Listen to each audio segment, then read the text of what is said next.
And we are live. Good evening, ladies and gentlemen. Welcome to Bigfoot Odyssey's Researchers Report. Got a great show planned for you tonight. I'm Kerry Daniela. With me, as always, producer and co-host of the report, Miss Daniela Aiolo. How are you, dear? I'm good, thank you. And our guest for this evening, coming to us from, what do you say, the north central. You're already messing it up. I'm already messing it up. Upper Midwest. Upper Midwest. We'll just say that up around, those one of those states up there.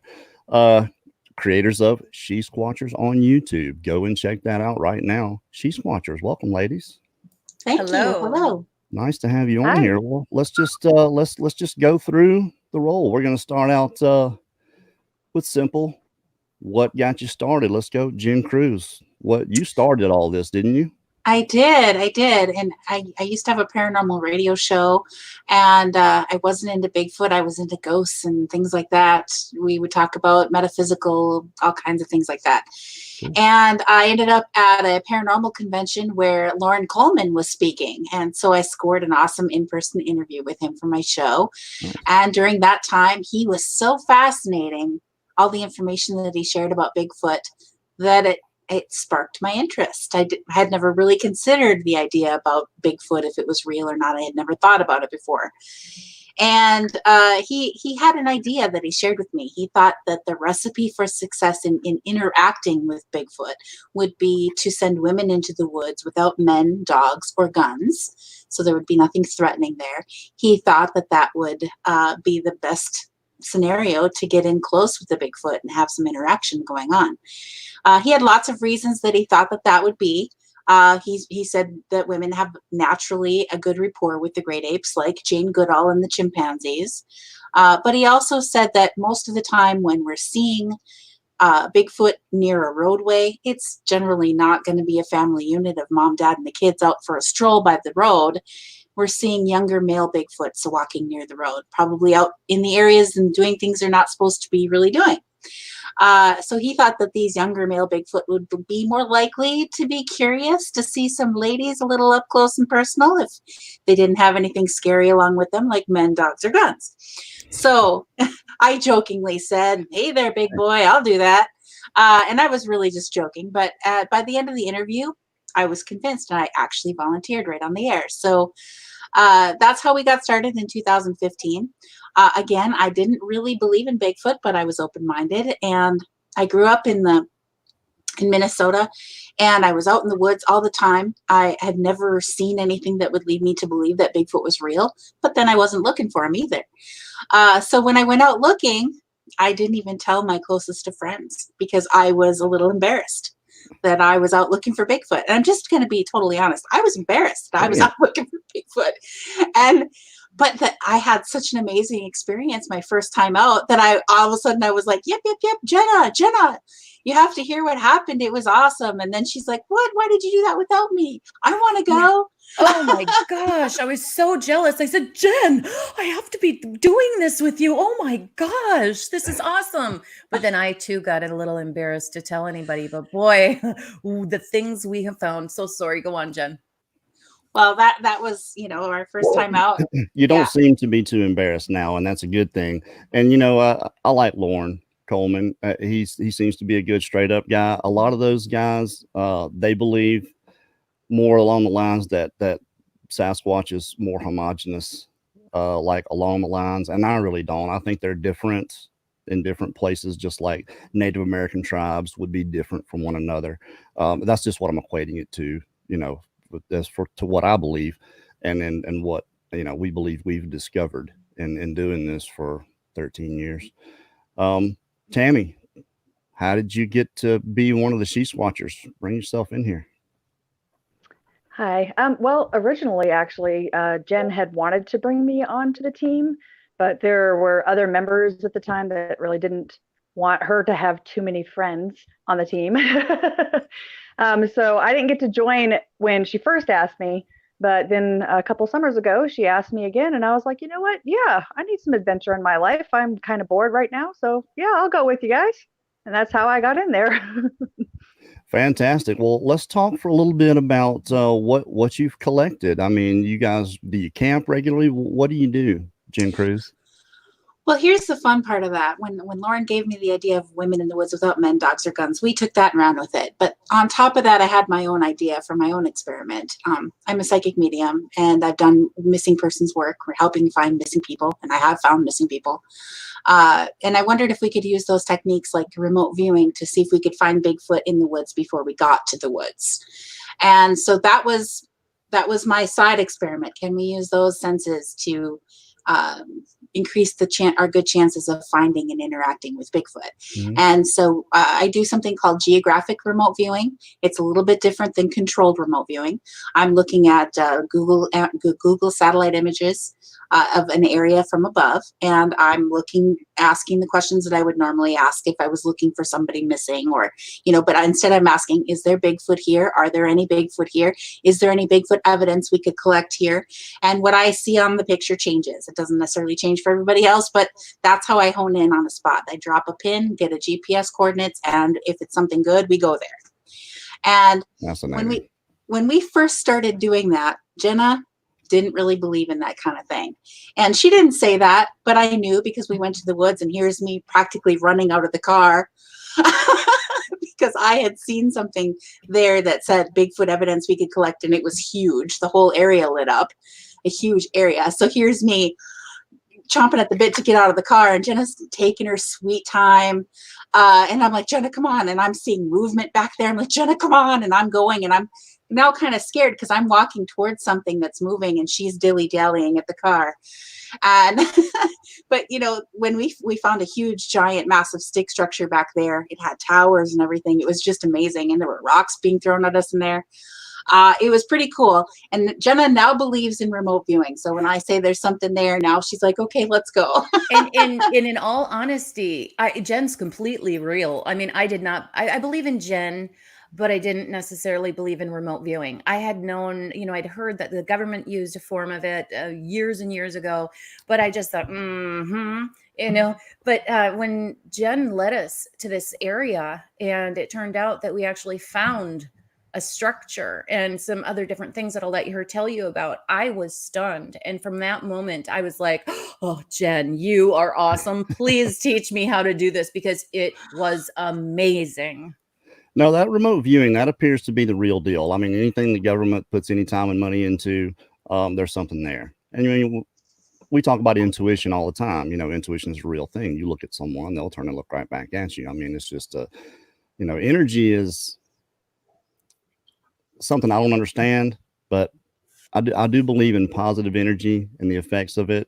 And I've got tons of evidence for it. Even got some today. We won't talk about that. We'll talk about what you guys have actually experienced. Tammy, let's go with you. Have you had any Sasquatch experiences with these ladies? Yes, actually. Let's hear about it. Our best evidence yet. We went to an event in Tennessee, and we went out with one of our friends out there, Matthew Delph, and he took us up to the top of a mountain, and it was a Sasquatch reservation area kind of thing. But we were out there, and as soon as we got out of the car, Jen had been remote viewing when we were eating supper. And as soon as we got up there, I jumped out of the car, and she's like, there's one 30 feet away. And so I turned, and I had the FLIR, and I looked, and there it was. It was sitting right there. And we couldn't really tell if he was sitting or standing behind a ledge or something, but he was right there. And I caught him on the FLIR, and it was my first time using the FLIR. So I was yelling at them, come on, how do I turn this on? How do I record it? How do I record it? And they were lollygagging that time. But yeah, we got the FLIR footage. We got like 13 minutes of it. I think we only posted like 7 or 8 of it, but it was amazing. He knew that we were there, and we knew that he was there, and he wasn't trying to run away. He was just sitting there with his back up against a tree and let me record him. And he didn't even try to run away or hide or anything. That does seem to be their MO, just sitting there. Then they'll let you walk right by him. He probably didn't know you could see him. And Tammy, he saw us. Didn't you say, Tammy, that before you started recording that he actually had itched himself? Oh yeah. Before I could get it turned on, I was looking at him, and he lifted his arm above his head, and he's scratching, and you could see all the long hair hanging down. Wow. And of course, that's not the part that got caught on the video, but it was still amazing. I'm glad just to be able to experience it. That was amazing because you don't know what you're going to do. You know, if you come face to face with something like that, you don't know if you're going to be able to stay there or you're going to take off running or what. But Absolutely. I was really proud of myself because, you know, I was like, hey, let me get this on video. No, So, it was great. what I was saying earlier is I'm sure he knew you were there. He may have thought that you couldn't see him. And that's usually why well, they'll just sit there. They'll just sit there. You know, that seems to be, like I said, seems to be their MO. They won't move. You catch them really slow. Like you see these videos of these creatures just up walking through the woods and their heads down, they're kicking the dirt. You know, those are the ones that I question because it's just so far outside the behavior of this creature that just wants, seems to just. We were not quiet at all. So he had to have known we were there.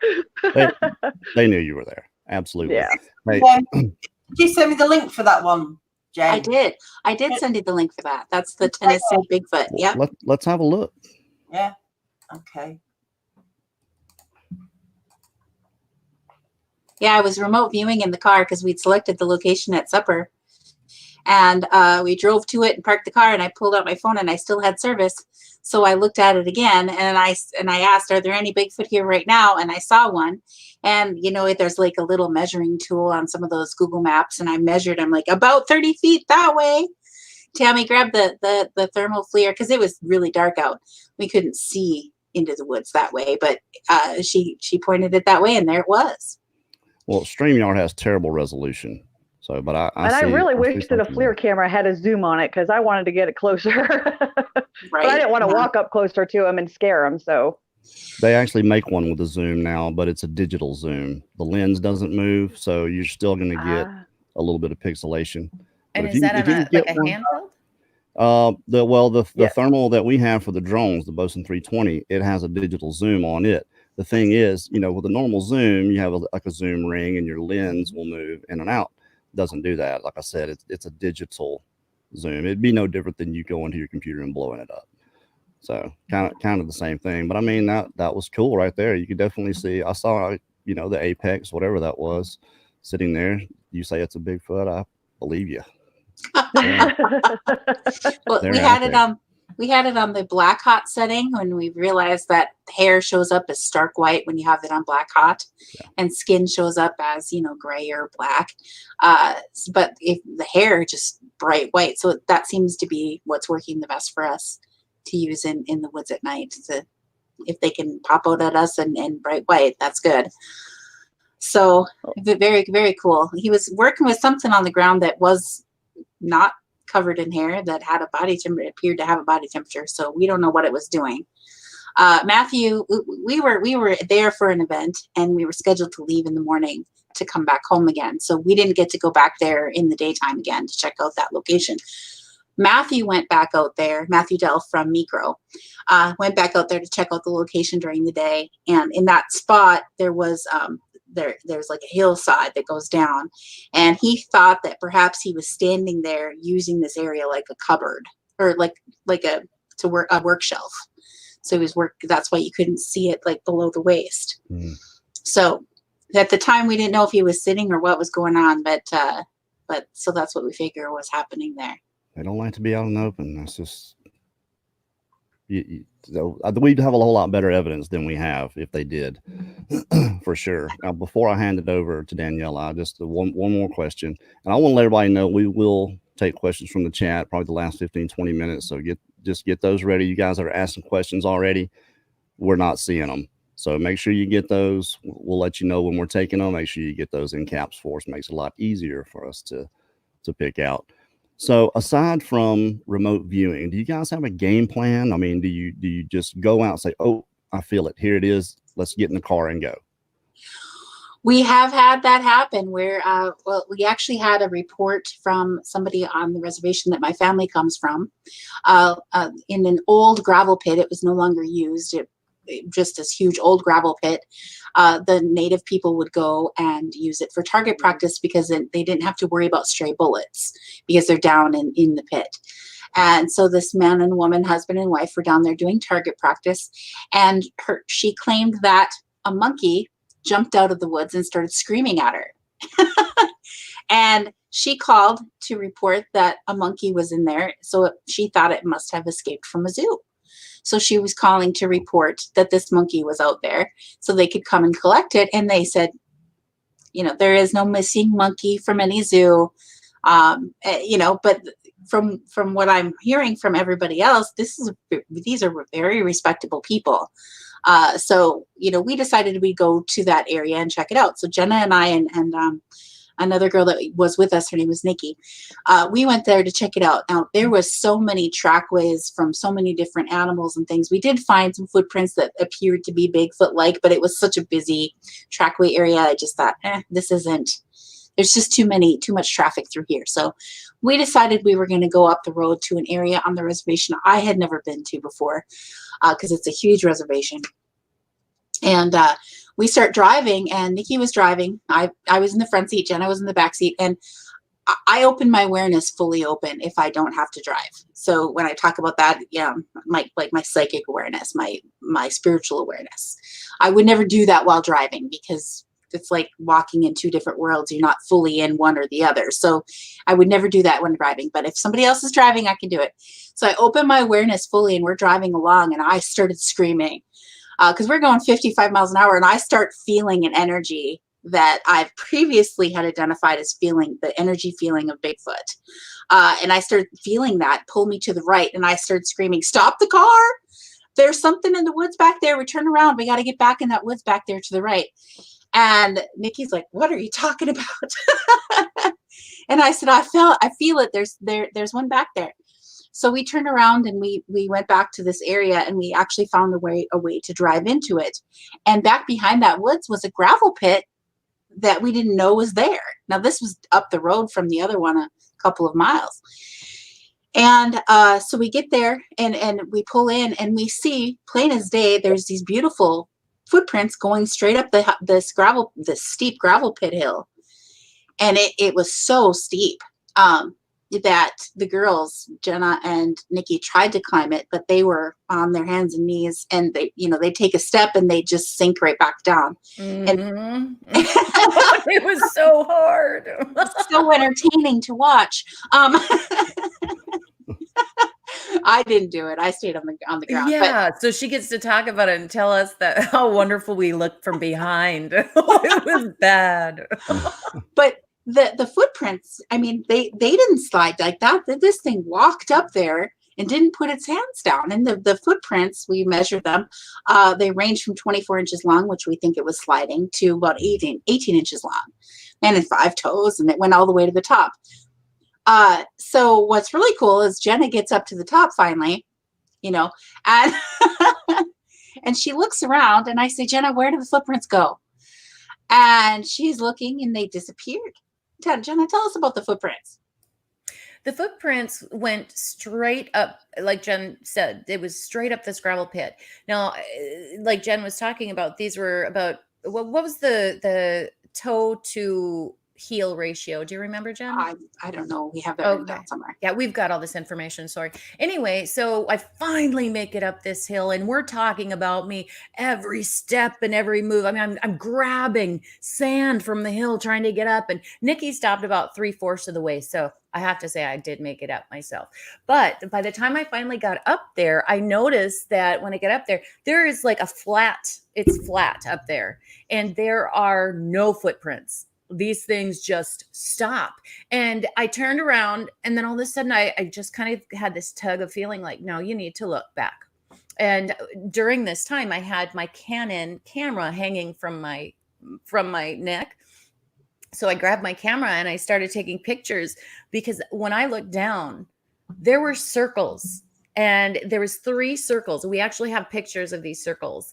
And I told Jen, I said, "I've got to send you this picture. This is really strange. There's no footprints up here, yet there's 3 circles. The branches that were growing from the ground had been like twisted. They weren't pushed down. They were more like twisted, almost like circularly." How would you explain that, Jen? There were the pictures that she sent down to me, they were 3 large circles, and they had perfect circles within the circles within the circles within the circles in this gravel pit sand. Now, on a gravel pit, any movement, you can see it, it leaves a track. And there was, I mean, those circles were perfect. And I mean, they were perfect. I mean, I don't know what could have made those. But the fact that UFO landing spot, just saying. We were talking about everything from frequencies possibly doing this to, I mean, we had given this so much thought, but you just can't make a decision on what you believe until you get more information. And unfortunately, we did not get any information on that, nor have I ever seen anything else like that. I've never seen it or heard of it. I mean, that's unless someone's talking about a UFO landing spot. I mean, it could this be. is not a UFO channel. We're not talking about UFOs here. I We don't was know. really just kidding. But you're right. You don't know. You can We say, don't know. hey, I think this is UFO stuff. I have no That's idea. probably what kind of explanation you would give that. What about the missing footprints then? What do you think happens when we're finding one or two and then absolutely nothing? What's going on? Go ahead, Jen. That's a good question. I often wonder, is that happening in the area where the ground is changing? Like it's not an area where there's gonna be a footprint left behind. Is it less hard? Like, is it harder to leave a footprint behind? But in areas like snow where it's gonna leave a footprint, then I just don't know what to think. Where are they going? What's happening? Well, Booger Farm says they hide tracks. Some say they walk back in them. Like they'll backtrack through their own tracks, brush them out. He's found them step on stuff like rocks and logs beside them. That's just not a question, but an interesting point. Definitely. About those tracks. And not only that, I also was thinking to myself, my goodness, if these things are as large, and I say things because I give them the utmost respect. I don't. I say things all the time. Huh? I don't respect them at all. No. Oh. I say things, so they're things. Yeah. I don't give them any respect. I don't agree with you. I'm sorry. They don't give us any respect. So. I give love out there until it's proven that they don't deserve it. That's different now, love, but I'm not going to try to be buddy with them. And no, I want to try to catch one on film. I'll do my due, and that'll be it. But no, I don't think they have any respect for us. So. Well, but should they? Look what we do. Look at they're watching us doing. I'm not disagreeing. Not disagreeing with that at all. Not to cause a little issues. Sorry there, Kerry. No, that's fine. We have to be able to disagree with each other every now and then. Definitely. No one knows anything, so. Definitely. So who caught the light, the strange light in the woods? That was Jenna and I. Jenna was holding the camera and I was eyeballing it. That was a unocular device we have a monocular and a unocular. The unocular sees really far. The monocular sees right here. They're both night vision, and they both hurt your eye. It's one eye. And so we found out that when you're the one using it and you take it away, you can't see anything. So one of us does naked eyeballing and the other one is using one of those devices, right? So we had someone report to us a Bigfoot sighting in this particular area. It was in the middle of a marshy bog, and there was 2 sets of trees in there. And the person saw a Bigfoot walking during the day from one set of trees to the other set of trees in the middle of this marshy bog. So we decided we were going to go investigate this because we had actually had good expeditions in the area like 5 miles from there. So we knew that there were Bigfoot in the area anyway. So we decided we were going to check this out. The landowner would not give us permission to go on the property. He said that it is marshy bog. You can fall through. Nobody should be out there. You fall through the bog, you'll drown. You can't find your way back out through the hole again. It's worse than falling through the ice. So we couldn't go back there. There's no roads back there into there. There's no roads behind there. We decided, okay, well, let's use the unocular since we can use it to see further away in the nighttime. So we went out there when it was really late at night, parked on the side of the road. Jenna opened the window up. We turned off the car. She's out the window with the unocular and I'm eyeballing it. And so she's just looking to see if she can see anything out there. Is there any Bigfoot back there moving around? And instead I started seeing these lights. I started seeing the lights. I'm like, Jenna, can you see the the lights back there. And it took her a minute to find it. And so we got these strange lights moving through the woods. At first I'm like, could that be a car? I don't think there's a road back there. And I did double check it later. There is no road back there behind it at all. So whatever it was, there were these strange lights coming out of the forest, which was really odd. We weren't looking for weird lights. We were looking for Bigfoot. That's what we found. But you didn't even mention the craziest part, Jen.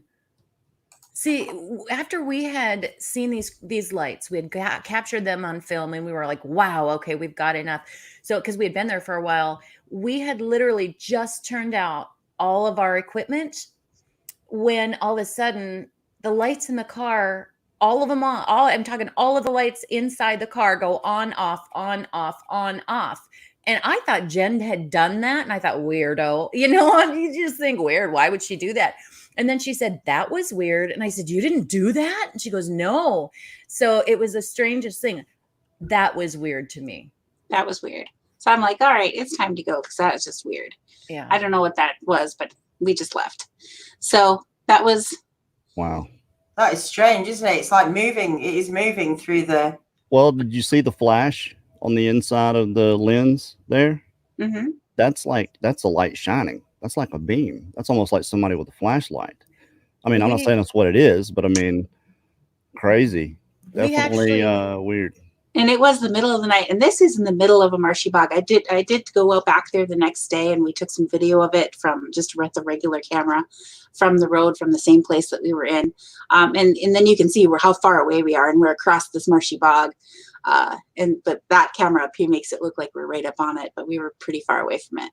Wow. So wonder if that's where the term swamp gas came from. That's how the deniers usually explain these things. Swamp gas. Well, what's weird is this is also on near an Indian reservation in northern Minnesota, and the locals there, when they talk about seeing Bigfoot, they talk about seeing lights, and they don't know if they're connected to them or not, but they have a saying: when the lights appear, Bigfoot is near. That's what because they say you see the lights, and then after a little bit you see Bigfoot in the same general area. So they don't know what that's about, but the locals have seen it enough that they say that. So look, don't know. I believe in energy. I really do. The strangest experience I ever had was on an Indian reservation, the Omaha reservation. It was a strange feeling out there. We call it the EVP. That is clearly an EVP. I guess it's an EV. Could be just something, a frequency that we can't hear that the microphone picked up. But it was definitely a voice and a language, and the strange electric feeling. I can't explain it. It felt like I was about to be shocked at any moment. It was that kind of electric. It was uncomfortable. It was not a good feeling. Someone said, I think it was Albo X, asked me where my positive vibes were for the Bigfoot. I'll leave those for the expedition. It's no secret that I don't care anything about these creatures. I'm not a Bigfoot researcher. I'm going to go look for them one time. That's it. I'm giving it my shot. You guys, I'm glad there are people like you that do this, that can come on and tell us about all your experiences and everything that you do and share, and have a YouTube channel, SHE-SQUATCHERS. Make sure everybody go and subscribe to SHE-SQUATCHERS as soon as this is over. Go do that on YouTube, by the way. Thank you. Yep. SHE-SQUATCHERS official. They're both under SHE-SQUATCHERS official. Okay, we'll have links to that in the description also for you guys that are watching this later. Awesome. Thank you. Tammy, what do you feel about gifting? There's different ideas about that, and I'm kind of on the fence. We have gifted. We went out we went out with Squatchman in Indiana, and actually he took us around and showed us all his favorite spots, and then he left because he had to work in the morning, and left us at his hot spot and let us camp. Jenna and I camped there alone. There was not another soul around. That was kind of weird to be out there and not another soul. And we know that the gifting stump was right back there near where we were tenting. And we brought out different types of food, and we left it on the gifting stump as he was instructing us to do. I'm part Native American, and so I give tobacco as an offering. And I say a prayer in the Ojibwe language, even though I don't know if they would understand that in Indiana. I still did. I left tobacco on the stump and some food, and Jenna left some food, and Scotchman left some food. And we went back later. He when we went out hiking with him in a different location, and we came back, he's like, well, let's go check the stump and see if they've been there. And so we went back there, and the tobacco was gone, and some of the food had been eaten. You know, some like bites were taken out of it or whatever. So that was interesting. We haven't done a lot of gifting. There was one location where we had an encounter where rocks were thrown at us, and we heard something coming, walking bipedal movement through this forest. And when I went back to that location again during the day, I left food as a thanks, food and tobacco. I didn't go back, you know, to check again right away to see if I just left it as a gift. My tribe talks about gifting, but more so that they would leave a gift and they would come back a couple days later and the basket would be there filled with other items. So that some they were gifting back. And so these are really old stories from my tribe where they talked about they were literally trading with Bigfoot. Like, not, hey, I'll give you this for this, but we'll just leave this for them and they'll fill up the basket with something else to give back. So that I find is interesting. And the more I learn from different tribes throughout the country, talking about trading with them. Interestingly, I did a remote view when we were in Washington State in November. A Native man from Washington came and asked if I would remote view his reservation with him. And so I sat, and he didn't give me the GPS coordinates. He just pulled them up on his phone and handed me the phone. And so I don't know what the GPS I don't know where I was looking. He had it open because I said because first he sent me pictures. I said, I need to have it so I can zoom in and out. So he brought it up on his phone and handed it to me, and I started remote viewing for him. He wasn't doing a lot of feedback for me. He would just listen to what I had to say and then take it back and pull up another spot and hand it to me again. Then his wife comes over and she says, hey, I'm going to go do this. And he says, this is really fun. He said she zoomed right into the tree that we saw Bigfoot leaning against and said she sees Bigfoot leaning against this tree. It was the exact tree. He says, this is fun. And so during that remote view, I had seen a Native man, a Native woman standing next to a Native woman, and then there was a Bigfoot standing next to her. Now, this isn't going to be literal. This is more how I gather information. And he was wearing an old kind of cowboy hat that was from the olden days. And she was wearing an old hat, but I didn't recognize the hat. And the hat kept changing back to an old style from the 1800s, like a lady's hat, fancy hat. But then it would turn it back into this other kind of hat that I'd never seen before. So I'm like, I don't know what's going on with the hat, but she is wearing a really old hat. And I don't recognize what it actually is. But it's really old, like 1800s. And I said, they're standing so close to the Bigfoot and they're all smiling. Not necessarily that Bigfoot actually smiled, but I'm seeing there's friendly interaction going on here. And the fact that it was the male, then the woman, then the Bigfoot, and they're all standing so close that they're touching. I'm like, they were friends. They definitely were trading with Bigfoot in this location right here. They're definitely interacting with him a lot. They were friends. I'm like, they were friends. And, he didn't give me a lot of feedback. I come back to Minnesota a few weeks later. He gets a hold of me on Facebook. We start chatting, and he starts asking me a little bit more about what I saw with that particular remote view. And I said, definitely they were friends. I'm thinking it was, the 1800s, but that definitely where they were interacting there, very friendly. And he said, I didn't tell you before, but that is the location where my tribe had a settlement, a village, and Bigfoot lived in our village with us. Wow. And I was like, what? That is cool. That is so cool. That is pretty cool. That's very interesting. You hear the story of Zana in Russia in late 1800s, early 1900s, and Excuse me. People get on to me when I clear my throat for some reason. I don't know. But you hear that story where they had this female and she was covered in hair and she was a part of the community. I mean, I mean, pretty much like a slave, which is sad, but it's not unheard of.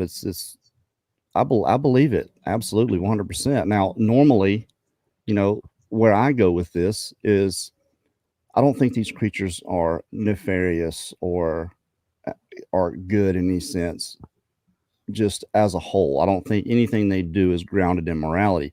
I believe that it's mostly surrounded by survival. Not to say that it can't happen, but I believe that has to be a process. I think that you have to get to that point with them. I don't think they trust us. I don't think they have any reason to trust us, rightfully so. We don't live in harmony with nature. We don't live symbiotically with nature the way they do, the way they appear to. One thing, let's get Tammy in here real quick. I want to know what you think these beings are. What do you think they are? Well, I don't necessarily speak for the whole team with this, but we're talking to you. I personally believe that they are interdimensional beings, and I think that they can enter through portals.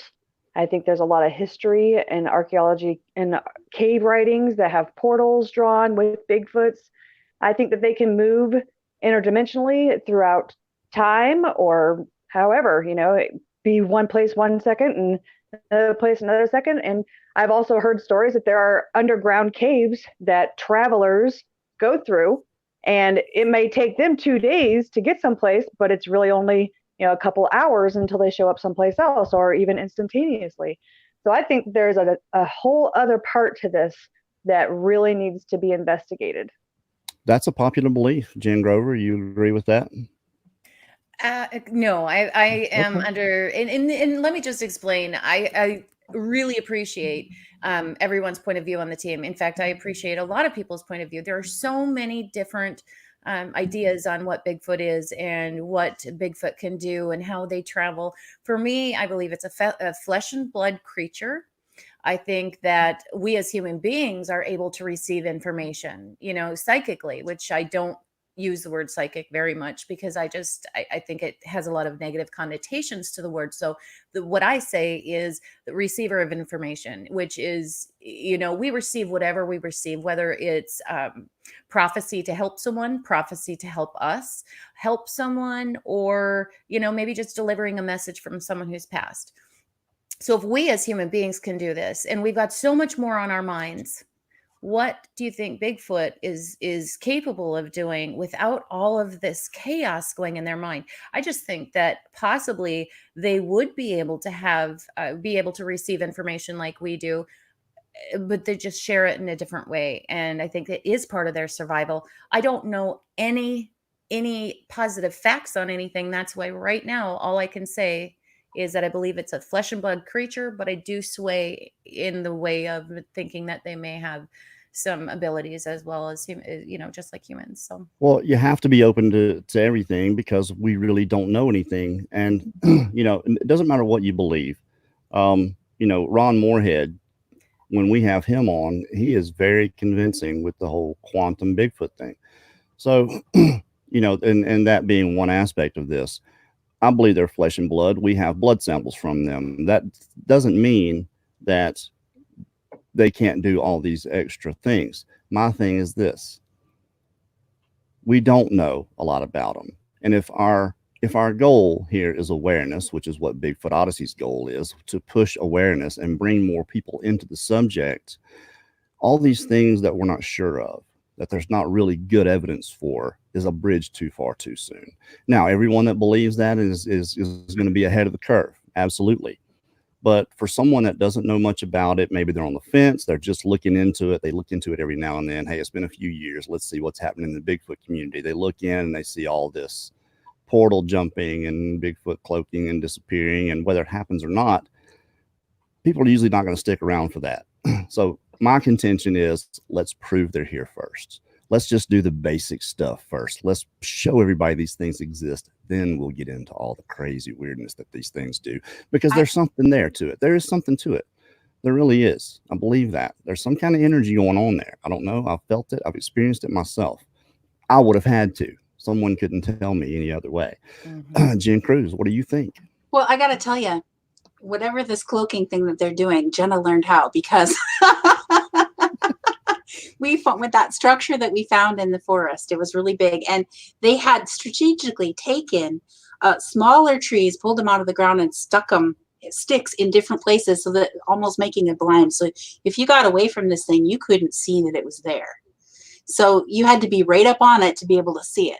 Well, we were investigating this structure, and I turned around and Jenna was gone.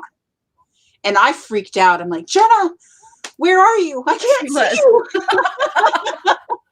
She was really freaking out. Because she was just gone. And I'm like, oh my God, she's gone. And, you know, it scared me literally, because she was just there and then she was gone. And here's the kicker. I could see Jen perfectly. Couldn't see her. And yeah, and I should have sent you that video. There is a video on our YouTube channel for that. So I'll have to send you the link to it later. But I'm like screaming, Jen, where are you? I can't see you. And she started flashing her camera so that I could see the flash of the light. And so this structure that they built, you couldn't see through it from the way I was looking, but she could see me. Yeah, I think, you know, a lot of these claims are, I used to call it lazy, and it's not really being lazy. It's just, I think it's a lazy way of thinking sometimes. Hey, I saw a Bigfoot. It walked into a bush and just disappeared. It must have this ability to cloak. Well, the thing could be right there on the ground still, and you think it's completely gone. I look at some things like that. I'm not saying that they can't do it. There's something going on with the hair there. I don't think it's anything that they're doing like a switch they can turn on and off. If they have it, they have it. And in a particular angle or whatever, you just can't see them. You'll just walk right by them. Daniela, do you have anything else that they sent we can put up here? No, it's just those 2 clips, wasn't it? You sent me. I did. I sent those 2 clips. Oh, that's cool. Yeah. What's now you're saying you want in peaceful interaction. Do you think you've actually connected anyway with a Bigfoot and had that? Yes. So my very first time out, we went out to this area where there had been a Bigfoot sighting. A younger native man was out fishing in his canoe, and he was coming back to the boat launch and at dark, and there was a Bigfoot in the shallows of the lake, up to his knees in the water. And as he was coming closer to the shore, it was coming along and like aggressively moving towards him. I personally think he was wanting him to give him his fish. But he was scared, so he stayed out further in the lake and just kept going up and down the shoreline, waiting for it to go away. And for 2 hours, this thing was tracking him back and forth. When he didn't come home, one of his family members came out there and started honking in their horn and flashing the lights on and off, and the Bigfoot ran into the woods. And he paid attention to where it went in, and he went back there the next day and found the footprints. That brought finding Bigfoot up here. They were up here like that, okay? And we were there a couple weeks after they had been here. And we didn't know exactly where this happened. We just knew the name of the lake. We knew it was at a boat launch. The only boat launch that was listed on this was on the side of the lake where there were cabins and homes and docks. But this whole other side of the lake is called 6 Mile Lake in northern Minnesota. The whole other side of the lake is just nothing but woods, dense woods. And then in the woods, there's this roadway called Reservation Highway 20. And don't let that name fool you. It is literally a 1-car road. The trees are right up against the road. It's like a minimum maintenance road, to be honest. So that's the side that I thought that this should have happened at, but there was no boat launch over there that was supposed to be a public boat launch.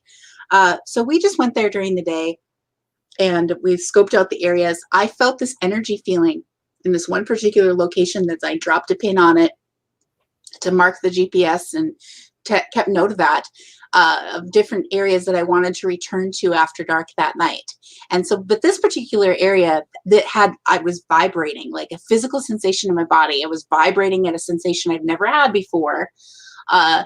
And so I was like, something is going on in this spot. I didn't see anything that would make me think Bigfoot was there other than this feeling. So we went around the whole lake looking for evidence of anything during the day, and we actually did find some footprints on the gravel road at the top of the lake that go over a bridge. It goes over a bridge, and there was something that walked there.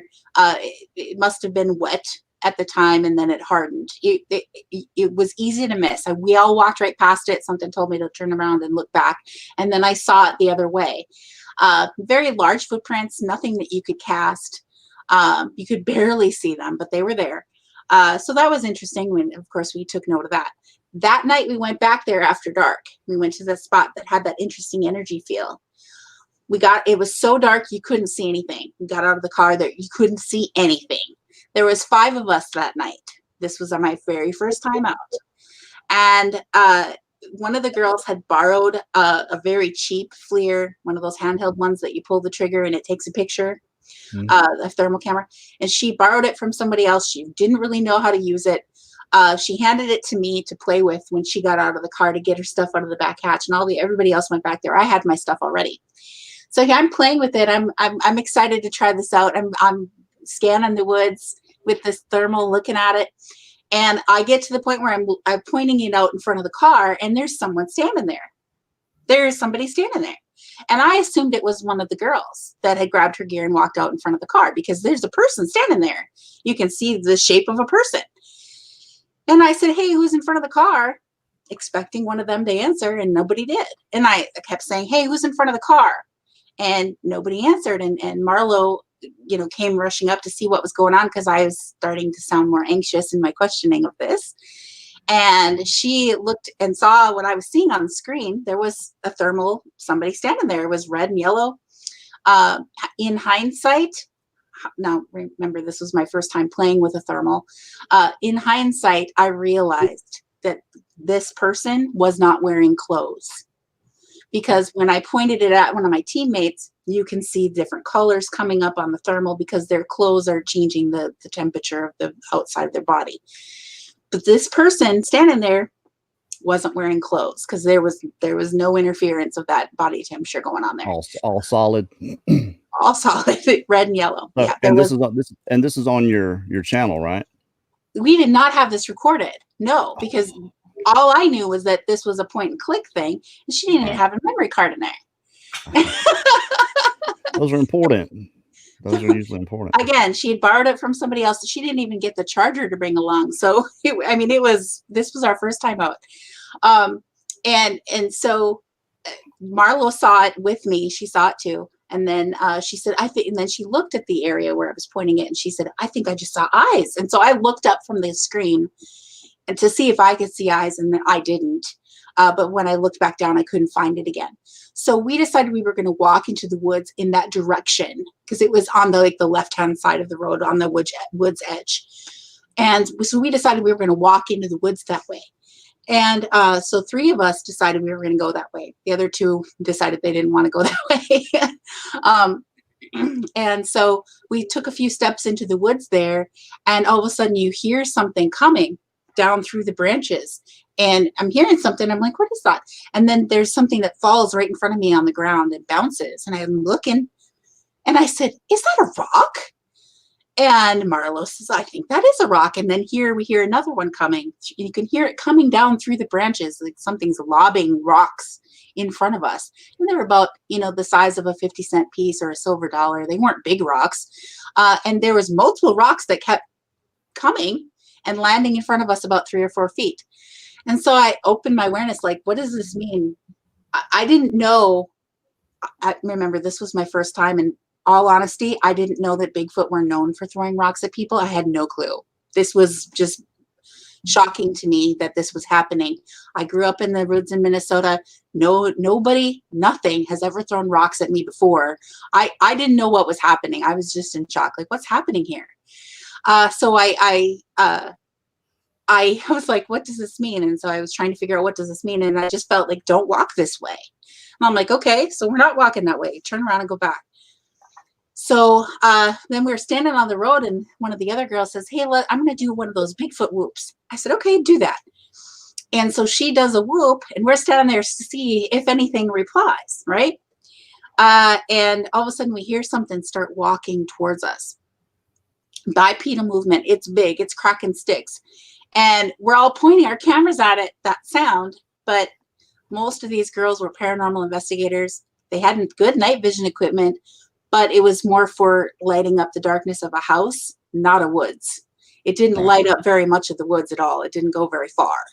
So we couldn't see what was coming.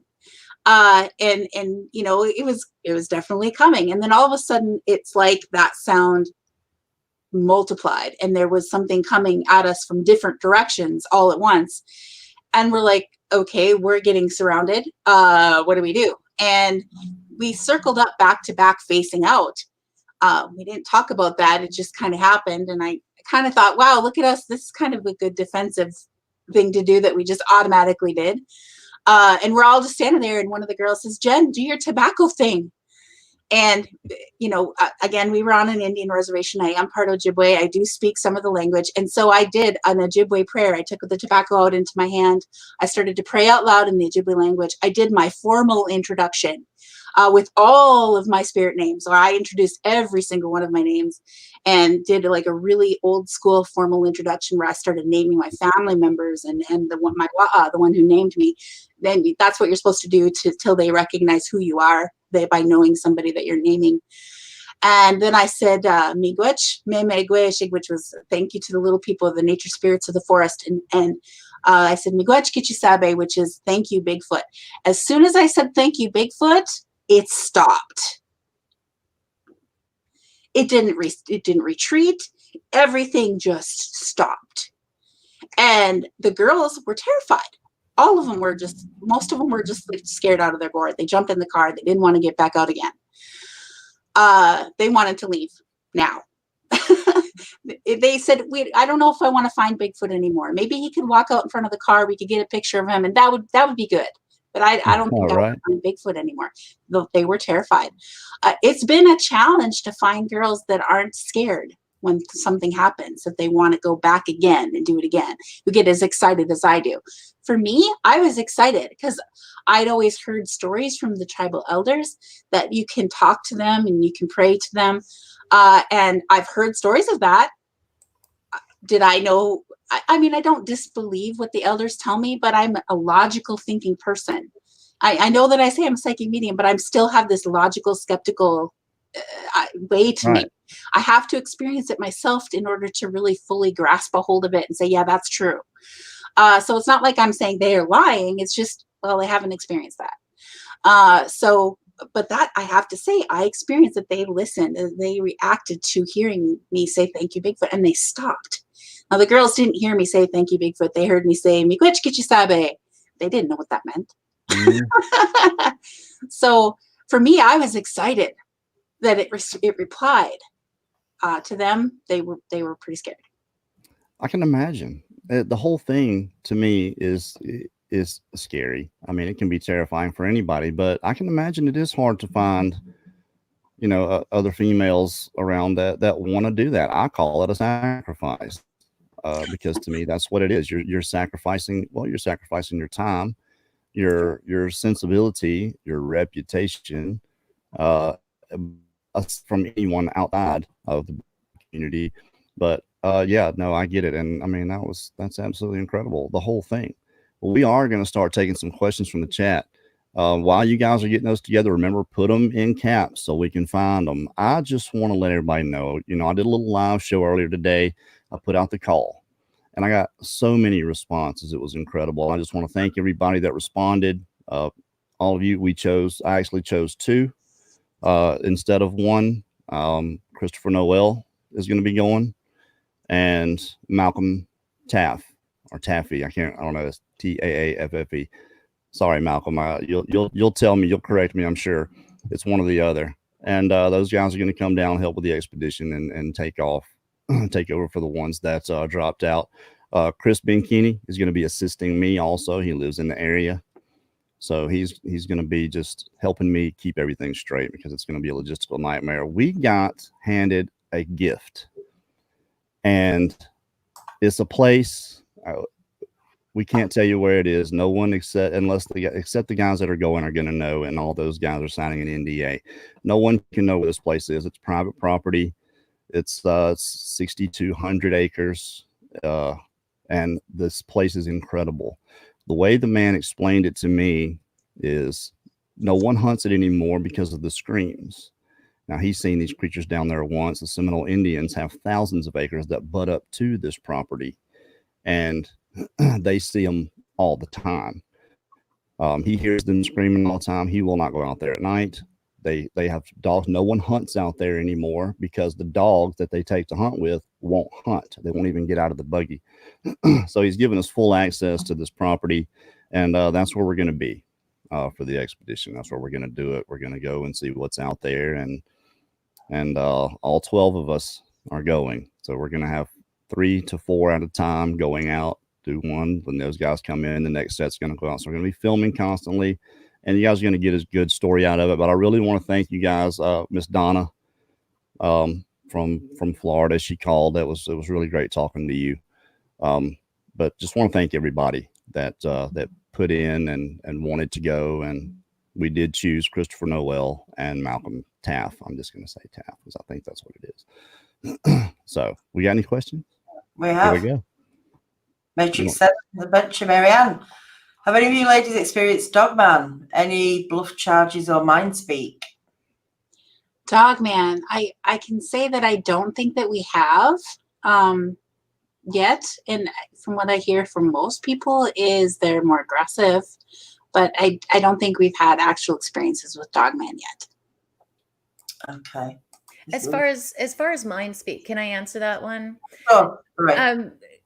You know, and we all have this energy field around us, and a lot of times when we're around each other or around someone quite a bit, or every, you know, say an hour every week, you know, we can actually kind of tune in to someone else's frequencies, their energy. And it's not that we're reading people's minds, but I think that we're connecting that energy. And so sometimes when you're talking to that person, you'll start saying what they're thinking, and then they get nervous, and then they're like, are you reading my mind? And it's like, no, that's just the energy. We're close. You know, I'm not reading your mind. I knew you'd say that. No, you know, it's all just a bunch of hooey, but you know, it's, and I really think that maybe that's kind of what people are thinking about mind speak, is maybe that they feel that they're around this energy, you know, and maybe that they are communicating. I don't know. What do you think, Tammy, on mind speak? Well, I also can communicate with animals. So mind speak is just communicating with your mind and not picking up on anything. I've talked to animals. I've talked to my dog. My dog understands everything I say. You know, I've helped out sick animals, and I've gotten ducks who were stuck in some place. I'm like, I'm not going to hurt you. Just let me pick you up. I'll let you go outside. And they stop struggling and they let me pick them up. So I think it's definitely viable that we would be able to communicate with Bigfoot, you know, through our mind speak. And I don't doubt that when we were up on that mountain in Tennessee, that he knew that our intentions were not harmful. And he knew that we were not going to try to come closer or interfere with what he was doing. And I think that he respected our distance and we respected his distance. So I think that, yeah, definitely they can communicate through the mind speak. I think a lot of times with people who are talking about mind speak with Bigfoot, I think a lot of them are saying that they're hearing words in their head about Bigfoot talking to them. We have not experienced that yet. Okay. I talk about that sometimes, mind speak, and I'm not saying they don't do it, but you know, there's a particular energy, you know, electromagnetic energy, when it's high enough, can make you ill, make you hear voices, make you, you know, just feel terrible. And Mark and Melanie Zansky took a mel meter out into their area, and we're getting 300 milligauss spikes. This is in the woods. You take this thing in your house and you'll get 2 from the, you know, from the outlet, 2 milligauss. And that's kind of high, you know, 300 milligauss. I mean, it's just a spike. And I mean, whether it's them doing this, I don't know, but I think EMF plays a lot of role in some of these things, like the people experiencing mind speak. And like I'm not saying they don't talk to them in their head. I've got a woman, what's her name, Miss Betty. She's about 67 years old. I've talked to her a lot, trying to get on the show. Says they talk to her every day. Then they're protecting her at her house. And there's dogmen there also. Dogmen won't talk to her, but she says the dogmen are there to help protect. Bigfoot talk to her all day long in her head. So, and I believe her. I do. She's very, very convincing. All right, I'll shut up now. Okay. Mike Stettin, have you experienced any infrasound or zapped or time loss? Okay, so when Jenna and I went back to that big stick structure, den-like structure that we found a couple of months after we found it. Now, it was deep on my reservation. At that point, I was not a tribal member, and it's a closed reservation in northern Minnesota, so you have to have a tribal member with you in order to get out of the car and walk off into the woods. So we had to find somebody that would take us back out there again. So we had a guide to come out with us. We went back to it.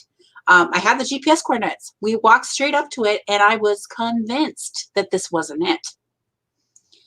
I was convinced that this was not the structure, and I just felt compelled to keep walking deeper into the woods. And all of my logic was going, no, it should be right here. And so I walked around it a different way and come back through the woods from behind it. And I'm like, I saw it from a different, I'm like, no, this is it.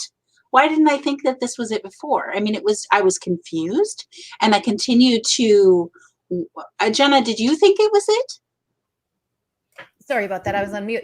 No, actually, when we got out there, Jen, I was confused because it didn't look like it did before. This thing looked like it had literally not, it didn't look like any wind or rain or any kind of anything natural happened to it. It looked like people or something had literally taken it apart by piece, these great, big, huge trees, that had been on top or on the side. It was really confusing. In fact, I asked Jen and she said, I've got it right here. She goes, I've got it on my GPS right now. We are in the spot. And we both of us were just like, this does not feel right. It does not look right. Yeah, I definitely felt like that, Jen. And it was the fall then. So the tree leaves were on the ground. So we couldn't see that the part of it was laying on the ground, but the parts of it that had been going this way, these trees were literally stacked on top of each other and woven together. Okay. Some of the bigger limbs of it had been taken down and laid this way, when originally they were going this way. So it's not like it even fell. Somebody took it down, and it was under the leaves. So we didn't see it right away. The structure was still there. It just wasn't as big as it was when we first found it. But and then all of our equipment went dead. All of our equipment went dead all at once. And we carry a lot of equipment. Here's the only thing, a lot. And even the guide that was with us, his big flashlight, our big flashlight, everything went dead. We have some footage on our YouTube channel where it's flashing light, because my big flashlight is a 6-month charge flashlight, and when it starts to go dead, it turns off, and you have to click it back on, and it'll only stay on for another second, and you have to keep turning it back on. Another EMF thing. Yes, and so he walked back to the car, which we'd parked down the way on the trail far away from there, and so Jenna and I were in the forest. It got dark. And all of a sudden I'm like, okay, so everything's dead. I dug in my pack, and I had 2 headlamps in there that still had a charge that we hadn't used yet. And I had my cell phone in there that had a 13% charge left on it. So we used that to try to find our way back out again. And I ended up having to call him to say, can you bring some light down, because we can't find the trail.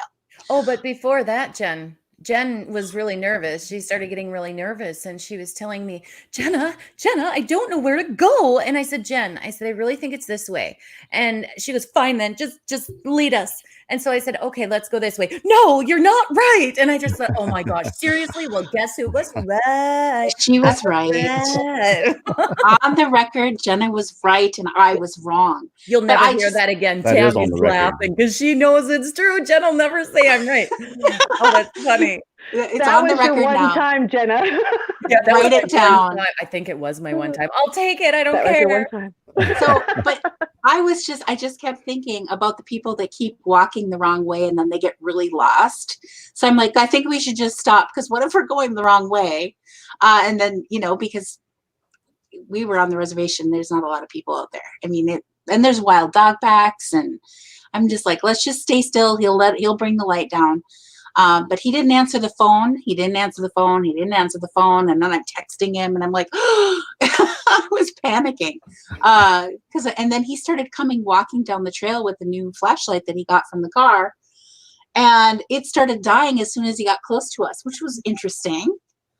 So, I mean, it was just a weird thing. There was also an anomaly before he left us out there. He was recording with his night vision camera, and he had an anomaly show up on the video at 8 minutes and 17 seconds to 8 minutes 21 seconds on the video. It's on our YouTube channel, a night vision anomaly.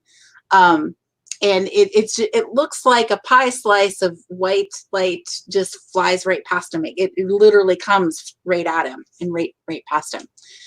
Wow, that's weird. And yeah, it wasn't a bug. And it was the fall, so the bugs were dead anyway. Right. So yeah. But I can honestly say next year, Tammy, we're all three going. We're gonna check that son of a gun out. We're gonna get some more info. See, that's the really cool thing. Like, I'm being approved for tribal membership now, so I'm gonna have full access. Yeah. Before we go, what's coming up? What's next for SHE-SQUATCHERS? Oh, next month we're going to be in the Yakima Reservation in Washington State. We're speaking at the Yakima Valley Bigfoot Conference out there, and we get to go out there for a whole week. And we're going to be going squatching up in the mountains there. There is a fire tower up there that they used to man 24 hours a day, and people would watch up top in the daytime, and then they'd sleep in the cabin down below. And they had Bigfoot approaching the cabin at night, so much so that they felt it was unsafe for people to stay in that cabin anymore, so they no longer stay there overnight. I said, can we stay there? They said, sure you can. So that's where we're going to go stay next month. We're really excited for that. And the guy who's taking us out there, Mel Scahan, he's got a drone. So we're hoping that with my remote viewing and the girls' stealthiness, and literally these two girls are my fearless companions. I tell you, they're competing for being the most fearless on the team. They like to claim that they're the one, but it was Jenna. It was Jenna until I came along, and now it's me. And then everybody saw me again and said, wow, Jenna, you are the best. You are the most fearless. I'm kidding. I love you, Tammy. I love you too. You know, I believe that. You know, we had the show with Sisters of the Moon, and every one of them, I said it multiple times. It's even part of one of the chapters. These ladies are fearless. I mean, there's so many things that I could think of. So many guys wouldn't be out there in the middle of. But anyway, I believe you when you say that they're fearless. They are. You know, although I do say that they don't have much to worry about because both of them can run faster than I do. So you just all you gotta do is run faster than you, right? I mean, I tell Jen, I said, I don't think I'd really honestly leave you. I would feel like I'd probably start to take off, and then I think I can't leave you just because my heart, I don't think I'd feel, I really would, Jen, but they already did leave me behind. They took off running one time. You told us to. She was like, you told us to. Right, Tammy? She told us to run. Yes, she told us to. Well, hey, ladies, we've come to the end of our hour. We've actually gone over, but hey, it's our show. We can do that. We thank you guys all for coming on here to SHE-SQUATCHERS. Make sure everybody goes and subscribes right now to SHE-SQUATCHERS on YouTube. Please. You guys have a Facebook group? We do. It's SHE-SQUATCHERS official. Well, SHE-SQUATCHERS on Facebook. We're going to have all those links in the description after the show. We're going to make sure that stuff's in there. Please come back whenever you guys want to, just call, get Daniela. She'll get you booked on there. Come back anytime. Really enjoyed having you on there. Reason we have these hour shows so you can come back. We still got more stuff to talk about. See, we keep them wanting more. That's how this goes. Again, thank you all you guys that called and emailed and texted me today about going on the trip. Absolutely appreciate every one of you and your interest. This expedition's coming off. We're leaving next in 2 weeks. It's happening. It's on. So Paranormal Portal tonight, 2-hour show on YouTube. They're live. Brent and Don, 2-hour show in an hour and 50 minutes. So that's 7 o'clock p.m. Pacific time, 9 o'clock p.m. Central. And who we got for Wednesday? Oh, it's Blue Line Wednesday, isn't it? Blue Line Wednesday, but I think the Paranormal, I think they're away at a conference. Are they? No Paranormal Portal tonight then. I'm not 100%. Disregard that. Go and subscribe to Paranormal Portal anyway. They're doing through the day. So well, this Wednesday on Bigfoot Odyssey is Blue Line Wednesday. We've got the Blue Line Bigfoot guys coming on. It's actually going to be a good show. You guys want to catch it because it's going to be a little bit different than what you're used to. All right. Thanks again, SHE-SQUATCHERS, for showing up here tonight. Y'all take care. Thanks so much. Thank you. Have a good night. Thanks for listening. Thank you. Good night. You got it.